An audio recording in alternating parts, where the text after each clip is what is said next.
I came to New Zealand in 1974. Daily life-wise, it wasn't easy because, for example, I came from Hong Kong, right? I need to say that when it was materially considerably more advanced than New Zealand at the time. Now, just to use a simple example, especially for women, there were no automatic washing machines here when I came, and my baby was only a year old when I came. All right, and well, they didn't have disposable nappies or anything like that, practical things. All right, what we Chinese would have in our food, ingredients, for example, we couldn't have any tofu. There was none. You need to make your own if you want to make tofu. So I learned how to make it. We didn't even have bean sprouts. So I need to sprout my own beans. So these were the first things that I learned, and they didn't use and food was expensive by comparison. Anyway, what I was used to. I remember soy sauce was $1 New Zealand dollar, one bottle. By comparison, for example, milk was 4 cents. But in wider society, people were really very friendly towards New Zealand, towards Chinese people or other people, because there were not many other people. There were fewer than 10,000 Chinese all around the country, and they didn't. There was no anti-Asian feelings at that time, but they expect you to speak English. Of course, they expected you to speak good English, and they had no idea where Hong Kong was. I remember I told people that I was from Hong Kong, and they said, "Oh, wow, but I have been to Tokyo or something." They had no idea. Even well-educated people didn't know, and they didn't know anything about China, which was understandable in the 1970s. Okay. So I went back to study in 76, I think. Around that time anyway, when the second baby was born, and I put him in a creche, and then I started studying, and then I got my master's and then my PhD in 1982. Why I started to do New Zealand Chinese was in 1983. That year I was in China, and that was the end of the Cultural Revolution, and they had a big meeting in the Great Hall of the People. It was a really august thing, a whole lot of them. And then and at that time the intellectuals of China, many who suffered quite a bit during the Cultural Revolution, they were rehabilitated, and I got to meet them, Mao Dun, for example, and then Ye Shengtao, and Hu Yushi, and all those writers and translators. I don't know whether you're interested, Yang Xianyi and Gladys Yang, and philosopher like Liang Shuming, I remember. But anyway, to start with all this name dropping and so on, but it was a really very moving occasion because all these people who suffered for 10, 15 years and so on and so forth came out again, and then and then during a big banquet, really big banquet, then they asked questions and said, "Oh, you came from New Zealand, so what are the Chinese? How many? And then what are they like, and what do they do?" And I couldn't answer, and I found it was really quite silly, quite inadequate and stupid, and so on. So I thought, oh well, how I would find out, And they said, "No, go back and write an essay for us." And then they reintroduced the academic journals at that time, which was dominant all during the Cultural Revolution. So they have got 历史研究 again, and they have got all those really respectable magazines, journals again. So I came home back in New Zealand and tried to write something in my spare time besides teaching and whatever. And then I thought, oh, there was nothing in the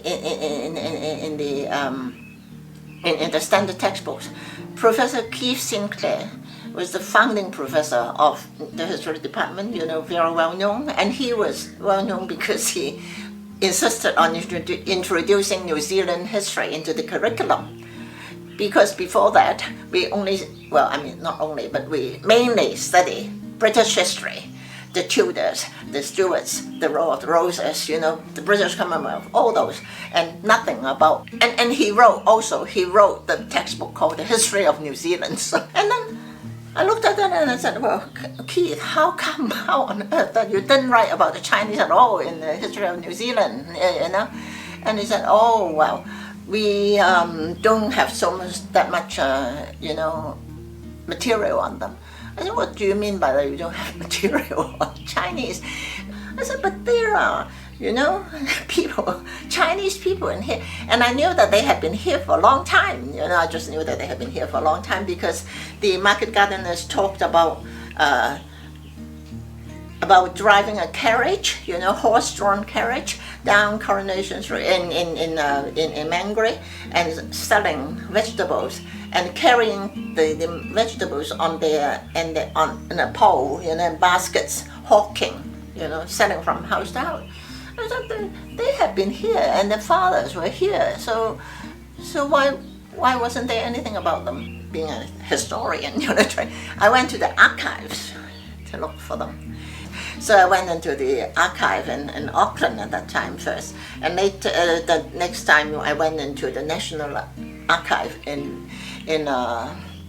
Wellington, and saw the poll-text for the first time, and I was so shocked and surprised because of my own ignorance also. I never knew that New Zealand had, specific anti-Chinese laws excluding the Chinese by race. No Chinese should come, and that kind of thing. I remember looking at the poll text things and all these, which are that I told the visiting reporters about, boxes of thumbprints and photos, and I was, so that started my journey.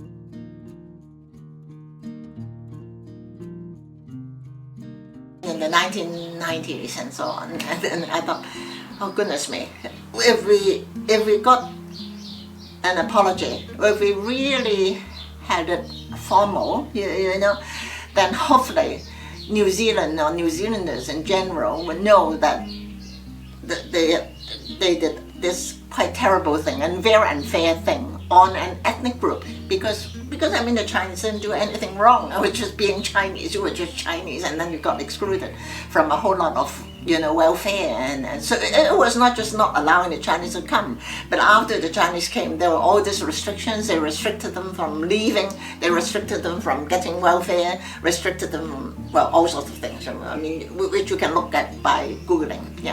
And I thought, if we could get that, then it would be really good. Remember that in the 1990s, that there was the years of the anti-Asian crisis, anti-Asian Asian invasion, and all sorts of things, especially in the media. And then Winston Peters stirred up a whole lot of anti-Asian feelings, and the schools tried to restrict Chinese children from enrolling in schools. How could Chinese children get an equal chance of education if you restrict 5-year-olds unless they speak English, to enter schools? So we had many, numerous social upheavals in a way, or activities and so on. And I felt that, and the same thing. And I felt that the Chinese should be represented in Parliament. That is why we had the political meetings and so on to ask the Chinese to vote in 1993 in particular, because 1996 was the first year we have got MMP, and so maybe we got some political voice. We need to show that we care. All right, so that is how we work towards the apology. But frankly, I never thought that I would see it in my life. But it's just working towards a goal that I think is the right way to go. Because I knew that in Canada, I knew that they started in the 1970s and never got anywhere. So I thought, oh God, well, if they started in the 70s and never got anywhere, so we started in the 90s, we would be at least 20 years late, but we would just do it anyway. And people felt that, oh, the Chinese might ask for too much and so on, and kept on asking whatever. And there were Chinese groups, I mean, old Chinese themselves around Wellington and here in Auckland as well, saying that, no, we don't want an apology. We are so magnanimous. We Chinese are forgiving. We never, whatever. And I said, and I was the one who said that, no, they must apologize. We needed to apologize, even as a symbolic thing. I don't mind whether it was 5 million or whether it was too much or too little. I want an apology. It doesn't matter who apologizes. It doesn't know what party. I just want the New Zealand government to apologize for the historical wrong done to the Chinese.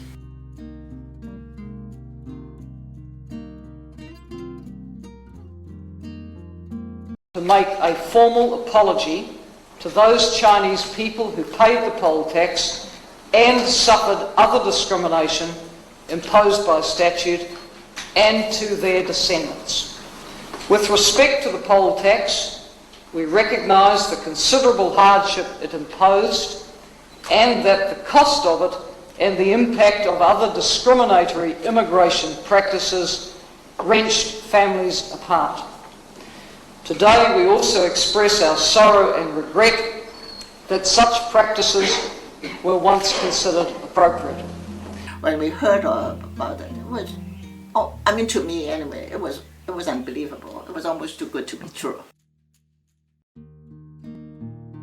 It was a great big step forward. I'm not minimizing it. It was a world first. Look, would you ever get the Australian government to apologize? You wait, all right? You wait maybe a long time.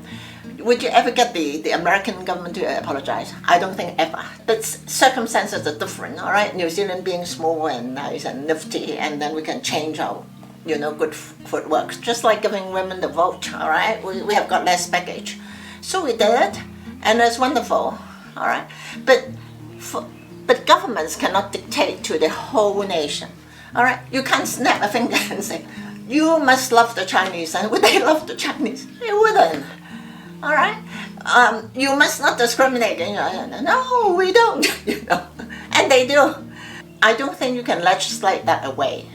All right, you can't say, oh, race relations office, you love the Asians, and then overseas, for example, you still have got Donald Trump saying, Chinese virus, Kung Fu flu, or whatever, and this at once have got all these echoes around the world, and I'm not excusing it. I'm just saying that human nature is such, and then the ethnic relations are such that it will flare up from time to time. I'm afraid, The comparing the older Chinese community of those of the descendants of the gold miners and the market gardeners and restaurateurs, and the new arrivals since 1987. All right. Well, the difference, of course, is that the old Chinese and the old settlers and the new Chinese people came from different social classes. All right, different social background, different educational background. All right. So the first group people, they are very successful now, of course, but their ancestors knew the hard way. Like Peter Chin, for example, he would still talk to me about the laundry. All right, how he'd fry fish and chips. He was so proud that he could do his ironing much better than his wife. He told me, because he came from the laundry. All right, proud, and that was his background. But the new Chinese may have never used a handkerchief. They use only tissues and so on. Now, the new Chinese, many of them single children, all right? They had the attention of 6 people on them, all right, families. And they never knew a day when China was not rising, all right?